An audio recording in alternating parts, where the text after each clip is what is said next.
అప్పుడేమంటారు, గోడ అనేది పిల్లలతో కట్టారో, సిమెంట్తో కట్టారో, బ్రిక్స్తో కట్టారో అనేది మాకు తెలియదు కదా అంటారు. మరి తెలియనప్పుడు మీరు మంత్రుల కమిటీ కింద ఎందుకు వచ్చినారు ఇక్కడికి? ముందస్తు ఏర్పాట్లు చేయడం కోసం మరి ఎందుకు వచ్చినారు?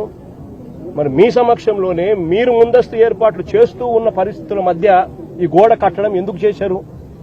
60-70 అడుగులు గోడ పొడుగు, 10 అడుగుల ఎత్తు, కనీసం ఒక కాంక్రీట్ పిల్లర్ లేదు. గోడ ఏ రకంగా కట్టనిచ్చినారు? కొత్త గోడ అని తెలుసు, రాత్రి వర్షం పడిందని తెలుసు. చందనోత్సవం జరిగే ప్రతిసారి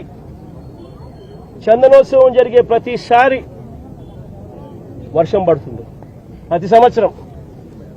ఆ సెంటిమెంట్ కూడా మరి వర్షం పడింది అని తెలిసినప్పుడు మరి గోడ పక్కనే మనుషుల్ని ఎందుకు నిలబెట్టారు? ప్రతిదీ కూడా డైవర్షన్ పాలిటిక్సే.